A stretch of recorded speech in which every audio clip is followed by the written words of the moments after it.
Kev, I read an article that Seth Rollins was speaking and said he's open to pulling double duty at WrestleMania. Talking about what's going on, the positioning for the main event spot and all the angles that are up in the air. And I'll read the actual quote. He said, "I don't know how the cards are going to fall. I don't know which way the chips are going to go. I'm open to doing whatever is going to be the best, right? Whatever's going to be the biggest thing we can possibly do," which is a cool thing. But my initial reaction was, can we keep a little bit of kayfabe? Do we have to talk about it? Like, does the talent involved have to talk about it like, whatever's best for the storyline, best for the company? Can we try to stay invested a little bit? We were talking about how it was great that we're all watching again because it's a very shooty thing that they were doing with The Rock.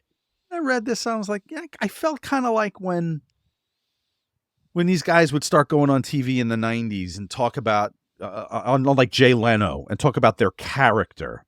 I was a little like, do we have to do that? Like, we're suspending disbelief. We know the fucking deal. It's not the movies. It's not Tom Cruise talking about his character. We want to believe a little bit. But so I got a little annoyed at this. For me,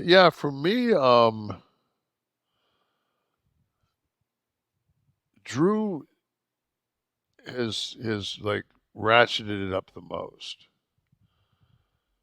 Because think about it, like, 6 weeks ago we were sitting there going, how does he get the giant sword from town to town? And then the next thing you know, he's like, I'm not fucking CM Punk, and then he sits down Indian style, and he says, don't be looking up my skirt.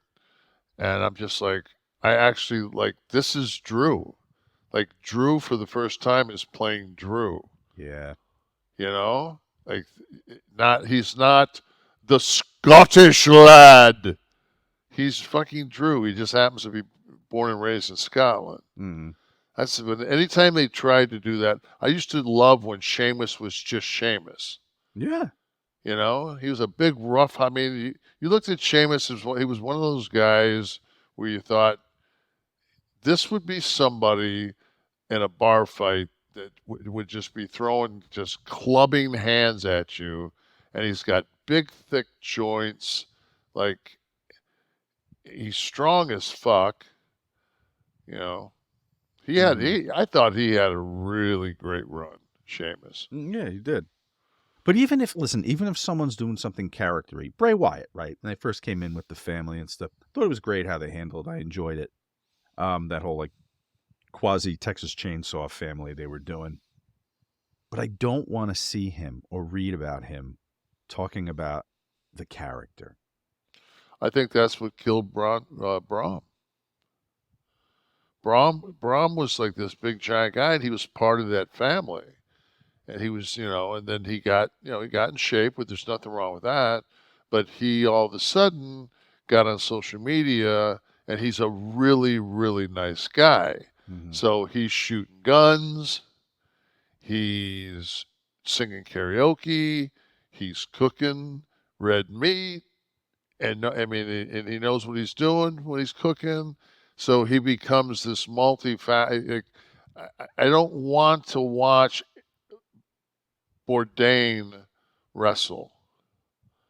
I want to watch, like, I want my guy to be a pro wrestler, and that's what he does because that's what I'm watching. Yeah. I mean, maybe the baby faces can get away with it a little bit, but I don't know. I think it's always I thought it was always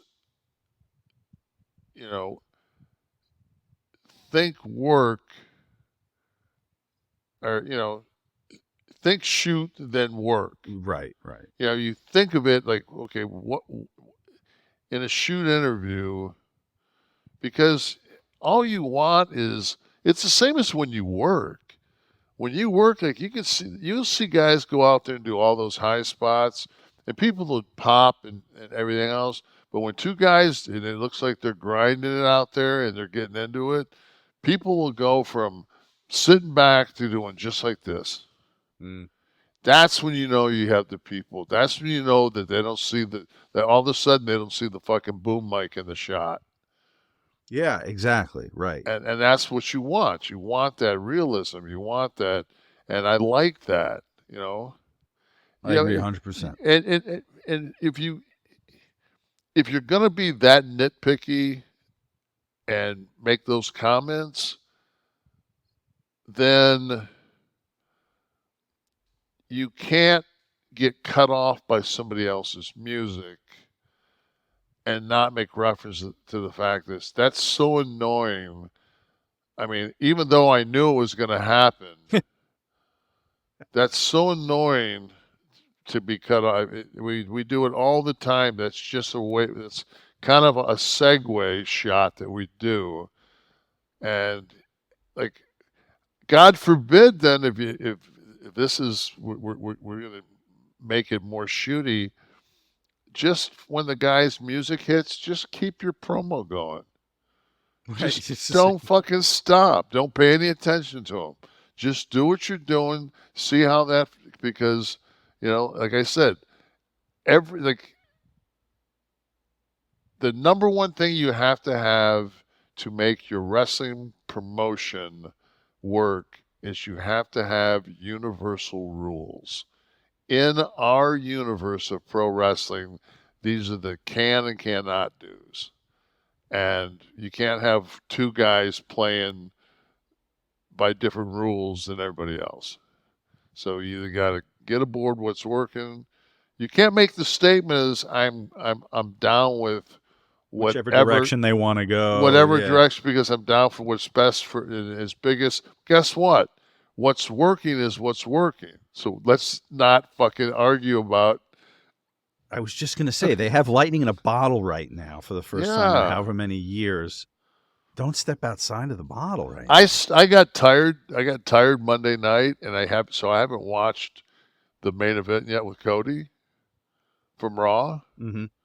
And it's like I actually like tonight. I'll have Sports Center. And I'll have that as two things to watch, and I'll try to find. I'll probably watch a little bit of news since I've watched very little news today. Chris Cordova, yo, Sean and Kev, do you think Paul has brought back some of the evolved kayfabe? I notice I've been watching both Raw and SmackDown because we still don't know what's going to happen for a match at Mania, and Paul has blurred the lines between work and shoot. Your opinion? That's exactly our opinion. We talked about that if you catch last week's show. We talked about how people are watching again. And especially people in our demographic. Yes. Older wrestling fans. Because it's starting to feel like the Attitude Era again a little bit. Yeah, when it's not just because The Rock was there. It doesn't feel It doesn't feel like it's a week to week. It feels like it's an actual episodic. There's a reason to watch because, like we said, you go off into the Elimination Chamber, you come back, and you got Logan, Croc, and Randy, and then you got Drew going over. Mm-hmm. So it's just like right now, who's? I think Drew's probably their top heel. Roman, of course, but like Drew's their top heel. At this point, is Roman really a heel? Rock is more of a heel, but Rock is such a, that's like we talked about. He's like the Road Warrior Roddy Piper heel. Everybody. Yeah, but it's like out of respect, we'll play along with this.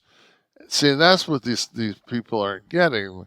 It's like nobody is thinking that The Rock is turned into a bad guy. He's playing a bad guy. He's good at it. He's a really good actor. And it's like he's a really good sports entertainer, and that's why this all works. And I watched a thing. Was it? I think it was Rivals. I think I started to watch the beginning of Rivals, and it was Triple H versus The Rock. And a lot of I didn't realize that The Rock took the IC belt off of Paul because I just wasn't around at the time. Yeah. I was doing something. I was doing my own thing. And I remember how fuck Paul had to suck eggs after that curtain call. He was supposed to be getting that IC belt, and he didn't. It ended up going to Steve. So yeah, so that was interesting. But Gotcha. there's How a about but there's a yeah. cutaway of Rocky Maivia, the character with the smiling, and they were chanting Rocky sucks, and then they shot to a shot of Rock when he's probably shooting Fast and Furious or something. And it's like, what a completely different look. But he had hair. He had hair in the. No, he didn't. He just had that really dark goatee, and he didn't. He was bald headed, but just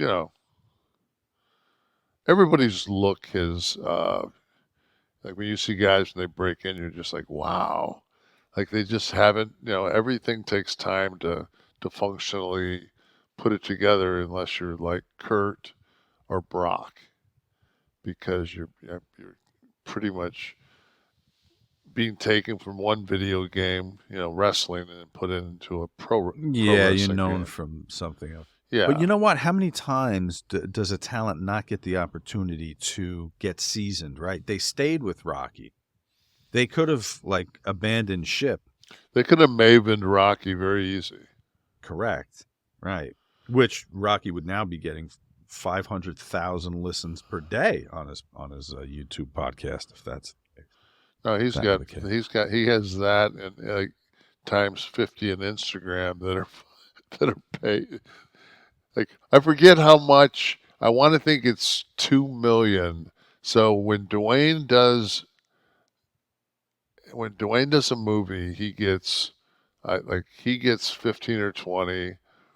$7 gets like Sandler like 5, and then to use his Instagram and social media, like because he has a whole team that does all that, to Right. to get that machine is like another 1.5 million.